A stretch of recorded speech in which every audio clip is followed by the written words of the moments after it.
Mateo, el capítulo 6. Vamos a estar mirando en los próximos días algunos de los pensamientos. Ya miramos algunos de los elementos de la oración. Estuvimos tocando algunos de ellos, ¿verdad? La semana pasada estuvimos hablando un poquito sobre el pedir. Hemos tocado por encima, en el primer mensaje estuvimos hablando sobre la acción de gracias, sobre la adoración, esos 5 elementos que deben de ser incluidos en la oración, y no solamente incluidos en la oración, sino que quizás en el tiempo de oración, pues vamos a incluirlos o sacamos un tiempo solamente para dar gracias, un tiempo solamente para la adoración. Hablamos de la confesión, ir a la presencia de Dios y hablarle de lo que sucede en nuestro interior y sí, confesarle nuestro pecado. Ahí es donde hay verdadero arrepentimiento, y cuando salimos de ahí, salimos con una actitud diferente. Hablamos de la petición, hablamos de la intercesión. La semana pasada, como te dije hace un rato, hablando un poco sobre el pedir. Esta serie, como he dicho en la introducción de todos los mensajes, la hemos titulado Entre tú y yo. Y la hemos titulado Entre tú y yo porque aunque la oración, como vamos a estar viendo en el día de hoy, este detalle, incluye en muchas ocasiones a otra gente, la efectividad de esa oración con otra gente se encuentra en el momento de intimidad que yo tengo con Dios, ¿verdad? Ese momento en que yo tengo con Dios me hace quizás, por decirlo así, estar convencido de entonces hacer esa oración pública. Hay mucha gente que no se expone a hacer una oración pública por el tan solo hecho que no sabe si va a tener el resultado de lo que ellos van a orar. Y yo no voy a hacer una oración pública pensando en que si se va a dar o no se va a dar el resultado de mi oración al yo hacerlo, sino que yo voy convencido de lo que voy a orar, Dios es capaz de hacerlo. Y lo haga o no lo haga, Dios sigue siendo Dios. Yo no tengo la capacidad de poder actuar por Dios y determinar lo que Dios sabe que yo no sé. Pero sí hay unas experiencias que, una vez más, en lo personal, en la intimidad, yo voy a tener, y esas experiencias me hacen sentir la seguridad de ir allí, orar, creerle a Dios y que se manifieste la voluntad divina sobre eso. La mayoría de las veces cuando nos llaman a hacer algún tipo de oración, ¿verdad?, pública, en acuerdo con alguien, casi siempre son peticiones. Vamos a orar por esto, puedes orar por esto. En estos días, ¿verdad?, hay gente que lo ha tomado como un relajo, y no es un relajo. Ya le he dicho a 2 o 3 personas, dime qué tú quieres que yo ore. Dime qué es lo que tú quieres que yo ore. Y por lo que tú quieras que yo ore, yo voy a orar. Porque yo quisiera una cosa para tu vida, pero el que realmente tiene que determinar lo que quiere para tu vida eres tú. Tú tienes que tener una relación con Dios que tú seas capaz de ir reconociendo. Porque es que el problema de nosotros es que lo queremos todo de cantazo. Y esto es poco a poco, esto es experiencia tras experiencia, ir conociendo a Dios, ir madurando en Dios. Yo creo que los mensajes de los domingos han sido poderosos por el tan solo hecho de lo que es. Yo resaltaba y yo miraba en mi casa, y como yo tengo que escucharlo para volverlo a editar y volver a hacer ciertas cosas, yo lo que destaco en esos domingos es esa madurez que tenemos como creyentes y vamos evolucionando en la relación con Dios. Cuando yo me pongo a mirar mi vida en el día de hoy, yo digo, diache, mano, es madurez. Es madurez a través de la palabra, es madurez a través de las experiencias con Dios. En estos días mismos yo me hablaba y yo decía, tú eres pastor, brother, tú eres pastor. Tú quieres seguir siendo cool, está chévere, sigue siendo cool, sigues compartiendo, sigues teniendo tu amigo, bla, bla, lo que sea. Pero tú eres pastor, tú sigues trabajando por ahí, sigues teniendo tu negocio, tienes que sacrificarte, pero tú eres pastor. Tuve que hablarme a mí mismo, tú eres pastor. Estaba bregando con unas cosas de negocio, unas cosas de negocio, unas cosas de negocio. Tengo que prepararme. Estoy agobiado con esto. Espérate.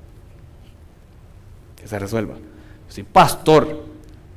Entonces tengo que entrar en un estado mental y de madurez para entonces poder ir separando las cosas, irlas trabajando, irlas buscando, pero reconocer sobre todo que Dios me llamó a esto y yo tengo que vivir de otra forma. Eso sucede, porque ese ejemplo en el secreto. Eso sucede en la reflexión.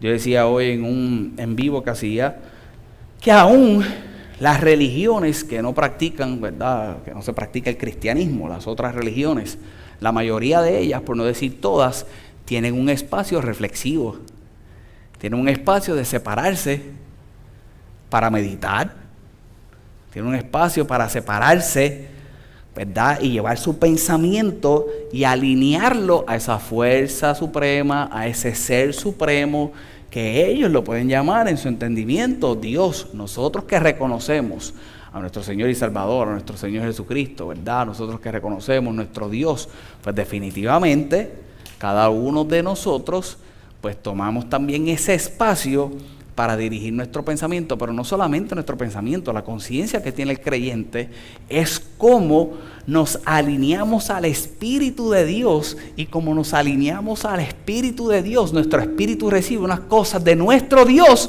y nuestra vida natural, y este cuerito cambia. Nosotros somos un espíritu viviendo una experiencia natural, terrenal. La influencia de mi vida no debe ser como yo pienso, como yo vivo, no debe ser, como decimos por ahí, el cuerito, la carne, siempre debe ser el espíritu.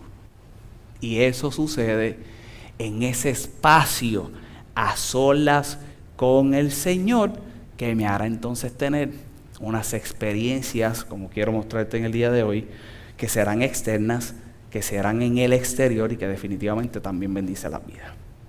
Amén. En los próximos días vamos a ver algunas experiencias de Jesús en el aspecto de la oración. Vamos a ver un detalle, ¿verdad? En las próximas semanas vamos a ver un detalle que miraban y estudiaban estos días de la oración del Padre Nuestro, haciendo referencia a ese aspecto de que los discípulos le decían a Jesús: enséñanos a orar, enséñanos a orar. Y como yo he destacado en los otros mensajes, no me imagino a los discípulos ver cómo Jesús hacía esto, hacía aquello, hacía lo otro, ¿verdad? Y lo curioso es que no le dicen a Jesús: enséñanos a sacar demonios. No le dicen a Jesús: enséñanos a sanar la gente. Le dicen a Jesús: enséñanos a orar.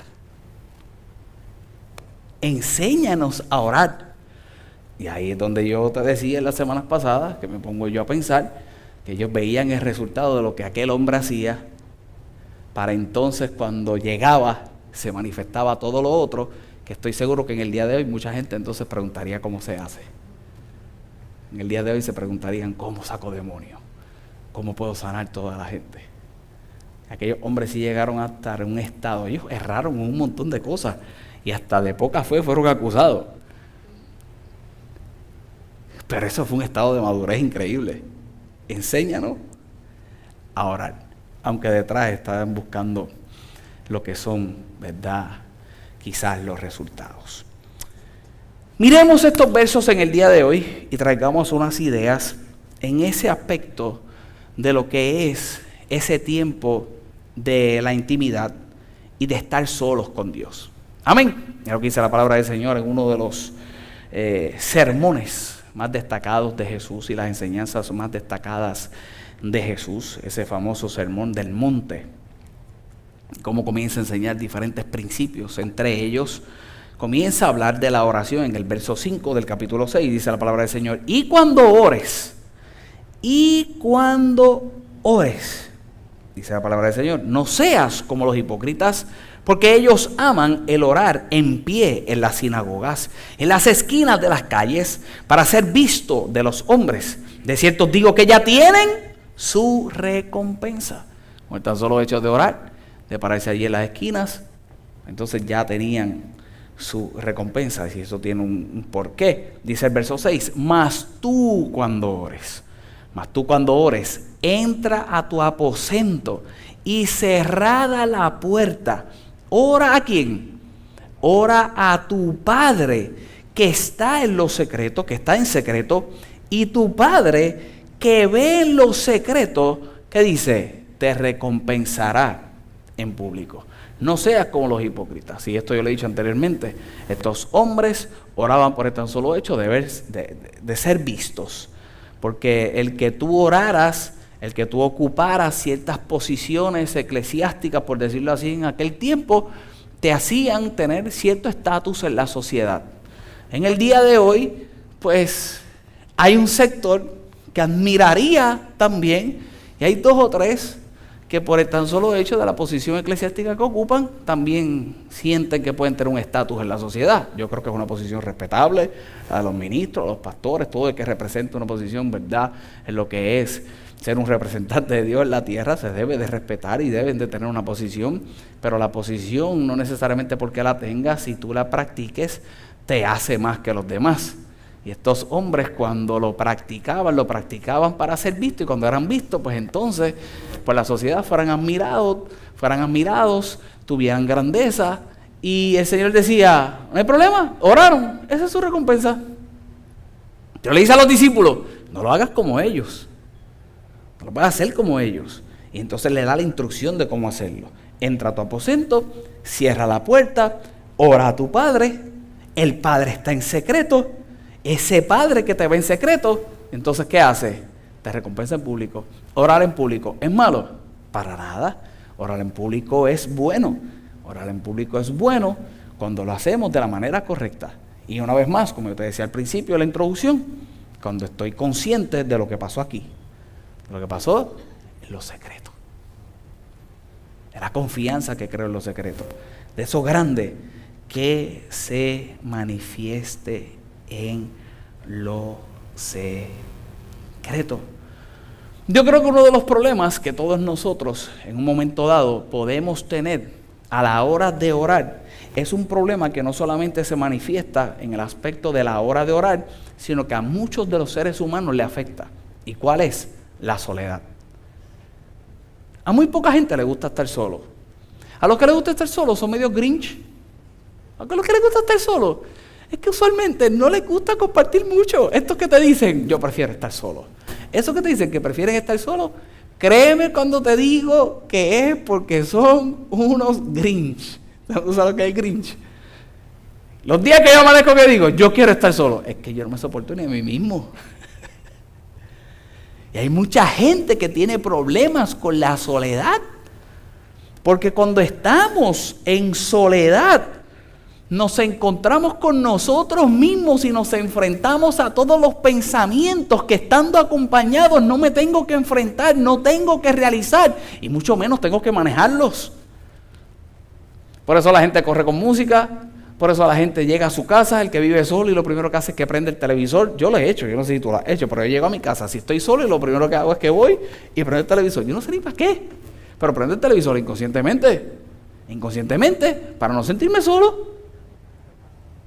Inconscientemente, uno prende el televisor, pone música. La gente que va a limpiar, la mayoría de la gente que limpia, pone música. ¿Por qué pones música? Para entretener tu mente. Porque si no, comienzas a pensar, y aquí limpiándole a este, y aquí limpiándole a esta, y aquí, mira esta velo de reguero, mira que esto está aquí, y empiezas a pelear contigo mismo, y mira, ¿y por qué dejaste esto pasar tanto rato? Mira toda la mugre que hay ahí. Hace dos cosas, o le pagas a alguien para que lo haga, o pones música, y pones al catañón, es mentiroso ese hombre, es mentiroso, y tú sigues, y bailas con la... ¿Sí? Todo porque no queremos estar solos. No queremos estar solos. Si nosotros no tenemos la perspectiva correcta de lo que nosotros vamos a hacer en ese momento de oración, esos momentos pueden ser distorsionados por esos pensamientos incorrectos cuando me encuentro solo. Por ejemplo, llegamos allí, al tiempo de oración, solo y no sabemos qué hacer. Por eso comenzamos dándote una herramienta. Alaba a Dios, confiesa tus pecados, dale gracias por tu salvación, da gracias. Por eso hablamos de pedir unas cosas que hacer, porque usualmente llegamos a ese espacio y no sabemos qué hacer. ¿Solo? Porque nos encontramos solos. 2, podemos caer en el error de sentirnos menos o no aptos para acercarnos a Dios. El que no tiene una conciencia correcta, no conoce la palabra del Señor, no sabe lo que Dios ha hecho en su vida, en un tiempo de oración, lo primero que dice es, ¿para qué estoy orando? Primero, que no sabes qué orar. Y segundo, ¿qué yo hago en la presencia de Dios? ¿Qué voy a hacer? Hay gente que se siente menos entrando a la presencia de Dios. Hay gente que piensa que no puede hablar con Dios por lo que Dios representa. Pues eso es la serie de la semana de los domingos. Hay gente que piensa que si no está bien, no puede entrar a la presencia de Dios. Yo no estoy bien, tú puedes orar por mí. ¿A ti nunca te han dicho eso? Yo no creo que yo deba orar. Tú puedes hacer una oración por mí. De la misma forma en que yo la puedo hacer, esa persona, aún no estando bien, la puede hacer. Pero se siente menos. Y por último, se puede errar en el hecho, como yo he dicho anteriormente, de tratar a Dios como el genio de la lámpara. Como el genio de la lámpara de Aladino. Y voy allí, y cuando voy allí, lo único que hago es pedir. Y no se da lo que yo estoy pidiendo, y comienzo a juzgar a Dios, y comienzo a juzgar no solamente a Dios, comienzo a juzgar lo que es el resultado de ese tiempo de oración, de ese tiempo de quedarme solo con Él. Yo creo que de las cosas que más uno puede, digo yo, distorsionar ese momento, es cuando llegamos a ese momento cargado de problemas, cargado de situaciones, cargado del día, y voy como que a eso mismo, a descargarme, y no entiendo cómo va a ser la descarga. ¿Y a qué voy? Yo llego, y tan pronto llego, digo, esto pasó, me pasa lo otro. Y siempre ponemos el ejemplo de cuando tú compartes con otra persona. Imagínate tú llegar a tu casa, los que están casados, encontrar a tu esposo, y lo primero que empieza es a descargarte. No lo ves hace 8 horas, hace 10 horas, y lo primero que llegas es a descargarte todo lo que pasaste en el día. Es parte de la experiencia y la conversación que tenemos con nuestra pareja. No debe ser lo primero que tengamos, porque llegas amargado y la vas a amargar. O llegas amargado y lo vas a amargar. Llegamos donde Dios, nos encontramos solos, no sabemos qué hacer, comienzo a descargarme. Cuando como quiera la oración puede ser un método de descarga, si lo hago adecuadamente, si entro con la conciencia correcta. El tiempo de oración siempre se querrá compartir, siempre será más fácil, acompañado, pero yo tengo que entender que comienza solo. Y en estos versos permíteme mostrarte algunas cosas. Estos versos nos van a ayudar a entender algunas cosas de lo que es la oración. Número 1, que tenemos que tener la conciencia correcta de con quién estamos tratando. Nosotros estamos tratando con el Padre. Mira cómo dice una vez más ese verso. Ese verso 6 dice, mas tú cuando ores, entra a tu aposento y cerrada la puerta, ora ¿a quién? Ora a tu Padre. Tenemos que tener la conciencia correcta de a quién le estamos hablando, con quién estamos hablando, con quién estamos conversando, a quién le estamos orando. Es con nuestro Padre. No voy a entrar en ese detalle, pero muchas veces cuando se habla del Padre, se destaca el hecho de que si no tengo una buena relación con mi Padre natural, comienzo a juzgar a Dios como Padre por la experiencia natural que tengo de Padre. No tiene que ver una cosa con la otra, hay que saber superarlo. Aquel que tuvo padre o no tuvo padre, ¿verdad? Y no sabe cómo quizás funciona una figura paternal, ¿verdad? Tenemos que reconocer a Dios como ese Dios bueno, como ese Dios que está al pendiente, como ese Dios que está al cuidado. No todos nosotros tenemos una buena experiencia con el Padre, pasó algo en el camino y se distorsionó. No puedo pasar, como dicen por ahí, factura a Dios como Padre por mi experiencia natural, sino que todo lo contrario. Entonces Él es capaz de suplir la necesidad que tuve de esa figura, quizás paternal aquí en la tierra. Tengo yo que lograr tener esa capacidad, esa conciencia. ¿Cómo? En oración, teniendo esa experiencia con Él, teniendo esa relación con Él. Una vez más, tenemos que tener la conciencia correcta de con quién estamos hablando. Estamos hablando con nuestro Padre. Padre cariñoso, Padre dadivoso, Padre bondadoso, Padre que corrige, Padre que te quiere educar, Padre que te quiere enseñar. Con un Padre. Número 2, Mira cómo dice la traducción viviente de ese verso 6. Pero tú cuando ores, apártate a solas. Y mira esto qué interesante. Y cierra la puerta detrás de ti y ora a tu Padre en privado. Entonces tu Padre, quien todo lo ve, te recompensará. Mira cómo destaca que tienes que cerrar la puerta detrás de ti. La oración a solas siempre, escucha bien, esa oración a solas siempre será para el futuro. Tiene que llegar un día que tú tengas que cortar las crisis del pasado, vas a tener que superarlas y cuando entres a ese lugar, cierres la puerta de atrás y te dirijas hacia todo lo que Dios quiere hacer en tu vida de ese momento en adelante. Hay gente que no se acerca a la presencia de Dios por el tan solo hecho que no quiere cerrar la puerta de atrás, no quiere cerrar la puerta del pasado, no quiere cerrar esa puerta, y esa puerta muchas veces cuando se queda abierta es la que te hace pensar que no eres capaz de quedarte a solas con Él. Es el que te hace pensar que no eres lo suficiente para poder ir a su presencia. Esas cosas que pasaron, esas experiencias que tuviste, la misma relación con el Padre, como yo te decía hace un rato, que puede ser distorsionada por lo que sucedió en el pasado, es todo lo contrario. Se cierra la puerta de atrás y cuando llegas a ese instante, llegas a ese momento, todo lo diriges hacia adelante. La oración siempre será para el futuro. La oración siempre será para el frente. La oración no solamente, sino que el espacio de oración y el espacio de los secretos, lo que busca es la recompensa del futuro. La recompensa del futuro. Es más, si tú vas a salir con algo de esta noche, sal con esa frase en tu cabeza. Cuando vayas a orar, esta noche vas a tener que orar, porque te vas a despedir de Él en la noche. Usualmente uno se acuesta a dormir y con esa ropa, 1, 2 y 3, aquí se va, esta res. No. Para que despierten. Sí, esa es la mayoría de las oraciones. 1, 2 y 3, aquí se va esta res, ahí señal. Y cualquier cosa que pase, recibe el reino de los cielos.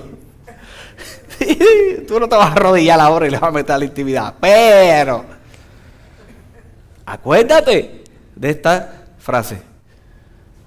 Aquí estoy, en tu presencia, vamos al futuro. Vamos al futuro. Cuando vayas a orar a solas, háblame del futuro. Ya el pasado tú lo sabes. El pasado tú lo sabes. Ya lo que pasó, pasó. Ahora te toca hacia el frente. Pide a Dios que te dé toda la capacidad de ir hacia el futuro. Tienes que cerrar la puerta detrás de ti. Siempre la oración a solas, esa oración cuando nos quedamos solos con Dios, siempre tendrá que ser para el futuro. Tu pasado jamás determinará la relación que tú puedes tener con Dios. Número 3, tienes que saber bien cuál es la recompensa. Tienes que saber bien cuál es la recompensa. Y para esto, tienes que tener un detalle muy presente. Para tú poder reconocer la recompensa, tienes que tener el detalle presente que la realidad es que la recompensa no viene por lo que Dios oye, la recompensa viene por lo que Dios ve. Tu Padre, ¿qué dice? Que te ve en lo secreto, ¿qué dice? Te recompensa en público. ¿Por qué razón? Porque la oración siempre debe de haber una congruencia entre lo que está sucediendo en el interior y lo que se va a exteriorizar. En la oración, una vez más, siempre tiene que haber congruencia entre lo que yo estoy hablando en lo secreto, conversando en lo secreto. ¿Y por qué conversando? Porque yo siempre voy a recibir algo de Dios. La oración no es un monólogo. En la oración tú siempre vas a recibir algo de Dios.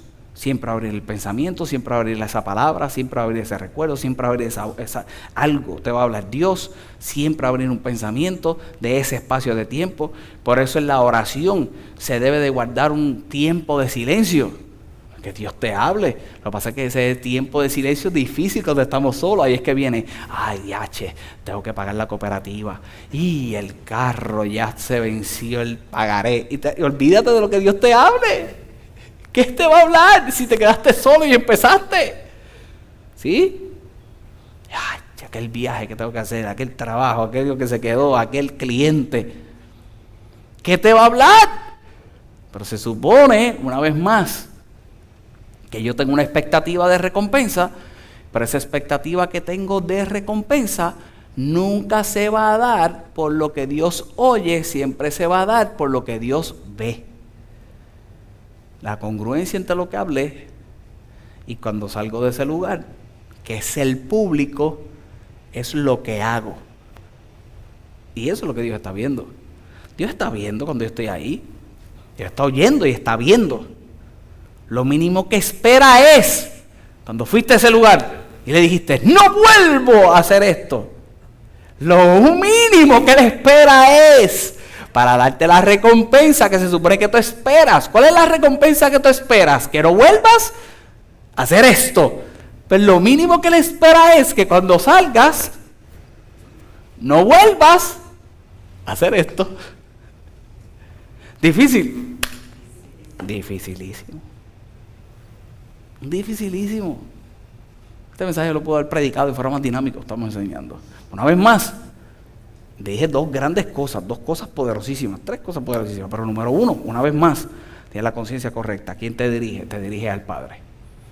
Número dos, se cierra la puerta detrás de ti.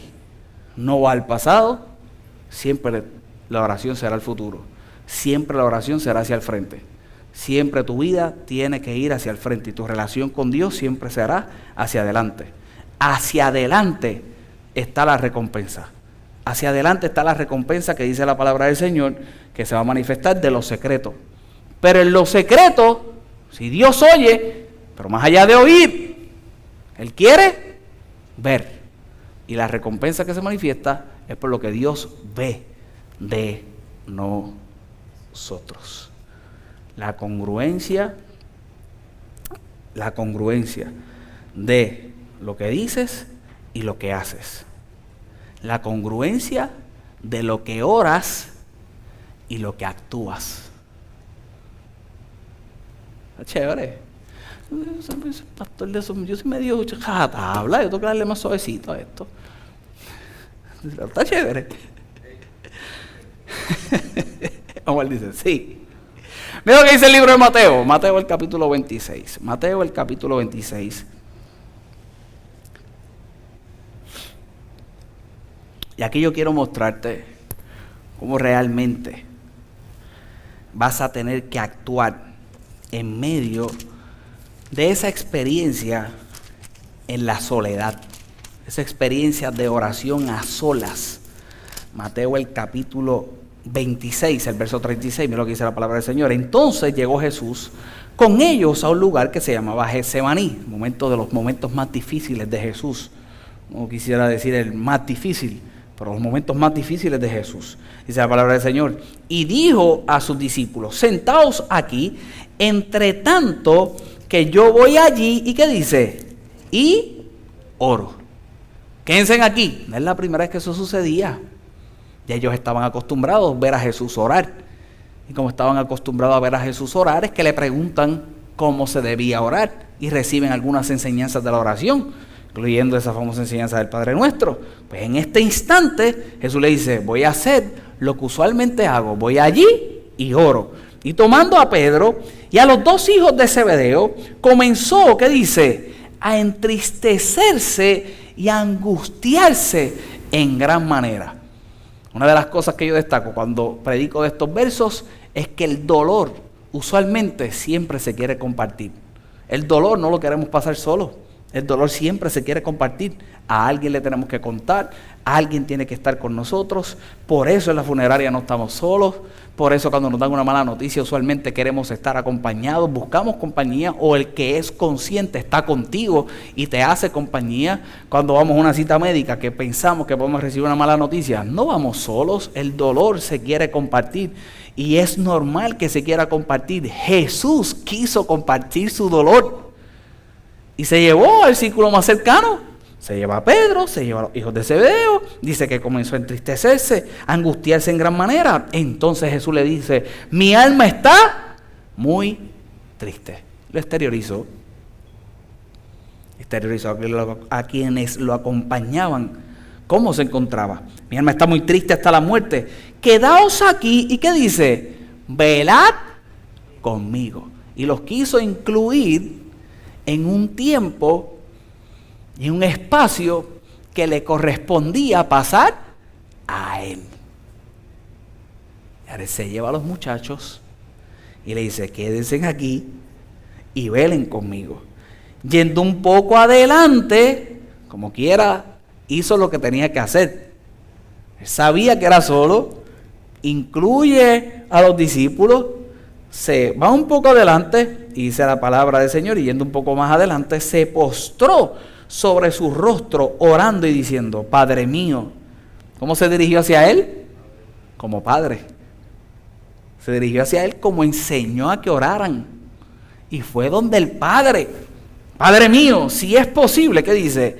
Pasa de mí esta copa, pero no sea como yo quiero, sino como tú. Y vino luego a sus discípulos y los halló durmiendo. Él los quiere incluir en su dolor, en un momento difícil. Y estos tipos, pura cosa, eran tremendos, ¿verdad? Soberanos, sabios, pero para otras eran. Y aquellos reciben la instrucción de Jesús, viendo todo lo que hacía. Por eso es que yo digo, ay, bendito. Mucho hacemos nosotros. Estos tipos que caminaron con Jesús, lo vieron hacer milagros, lo vieron hacer prodigios, vieron cómo resucitaba a muertos, vieron todas esas cosas, cómo multiplicaba panes y peces, todas esas cosas. Él le dice, velen, y ni chispa de miedo les dio por lo menos, para velar. Y se acostaron a dormir. Es que cualquiera que ande con Jesús, duerme tranquilo. Le dice, y los halló durmiendo.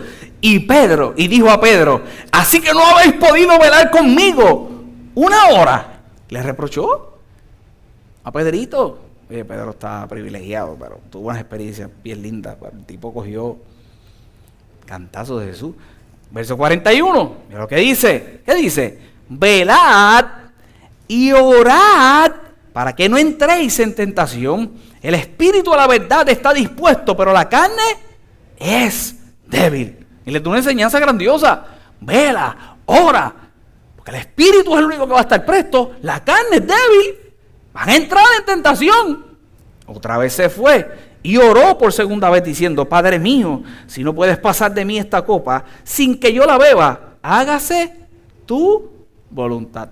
La segunda oración, sin tener respuesta, él tuvo respuesta. En la primera oración le dice, si es posible, pasa de mí esta copa. Va donde los muchachos, ve lo que tiene de los muchachos, da una enseñanza y regresa a orar. Y cuando regresa a orar, vuelve y hace la oración. Pero la oración ahora es diferente. Ahora es una oración. Mira esto. Porque cuántas veces en nuestra vida seremos capaces de hacerlo. Fue una oración de aceptación. ¿Qué tenía que aceptar? Que no se iba a pasar la copa. Si somos nosotros, seguimos ahí y dándole. Dame.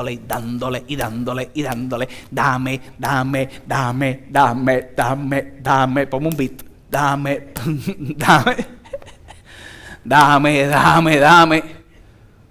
¿Cuándo llega el día de la aceptación? El día de la aceptación llega cuando yo soy capaz de haber entendido en una relación con Dios. ¿Cuándo es enough?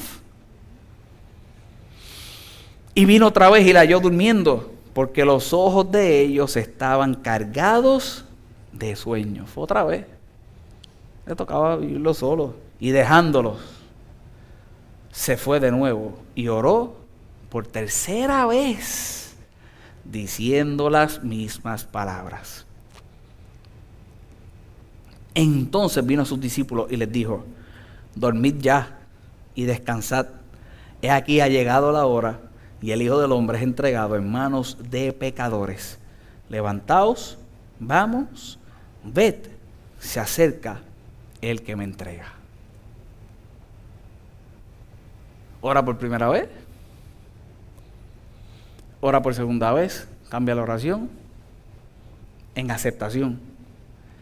Y dice la palabra del Señor que oró por tercera vez, pero ora por tercera vez diciendo lo mismo de la segunda. Silencio. ¿De quién? Del Padre.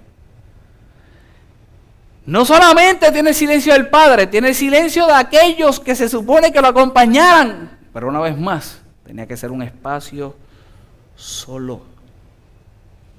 Y la congruencia entre lo secreto y lo público es un reflejo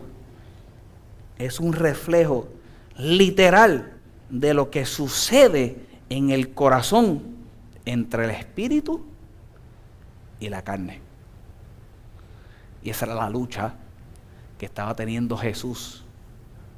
Y le tocaba vivirlo solo. Él advirtió a los muchachos, porque los muchachos también lo tendrían que vivir a otro nivel. Van a ser tentados. ¿Y qué Jesús le dice? La carne es débil. El espíritu siempre va a querer, pero la carne es débil. La verdadera congruencia que se tiene que manifestar y que surge de ese tiempo a solas de oración en nuestra vida está entre el espíritu y la carne. No hay forma de evaluar lo que sucede en el interior si no se exterioriza, como te decía hace un rato, si no se ve. Todos nosotros debemos estar muy conscientes de eso que se va a ver. ¿Cómo nosotros logramos, para cerrar en el día de hoy, poder llegar a ese nivel de la congruencia entre la carne y el espíritu, de poder estar a solas, de poder recibir del Padre lo que se va a manifestar muchas veces en ese instante a solas y que no muchas veces nos va a gustar? Lo que surge, número 1, cuando vas por encima de las emociones o de lo que sientes. Jesús dice que estaba triste. Aunque estuvo triste, Jesús dice en esos versos al principio, cuando lo expresa, que su alma estaba muy triste. No fue impedimento para no orar. No fue impedimento para quedarse a solas con Dios. Para poder recibir lo que se tiene que manifestar en nuestras vidas, siempre tendremos que ir por encima de las emociones o de lo que estoy sintiendo. Número 2, tenemos que aceptar la voluntad de Dios sobre todas las cosas. Dios es Dios. No todo lo vamos a entender. No de todo vamos a tener respuesta. Ojalá yo pudiera decirte, cuando vayas a la presencia de Dios vas a tener respuesta de todo. No vas a tener respuesta de todo. Tendrá su respuesta. Habrán cosas que tendrán su respuesta. Hay otras que no hay forma. ¿Por qué? Porque no soy Dios. No somos Dios. Tenemos que aceptar la voluntad de Dios ante cualquier cosa. Cuando yo logro ir por encima de las emociones, ir por encima de lo que siento, y cuando yo logro, una vez más, aceptar la voluntad de Dios sobre cualquier cosa, entonces voy a ver completamente la recompensa. Fue entregado, fue muerto, resucitó, pero tiene un nombre que es sobre todo nombre, que se dobla rodilla en los cielos, en la tierra y aún debajo de la tierra. Un evento natural no pudo detener el evento espiritual que en el día de hoy nosotros llegamos a este lugar y celebramos. Así debe ser nuestra vida. Así debe ser nuestra vida cuando vayamos a ese instante a solas.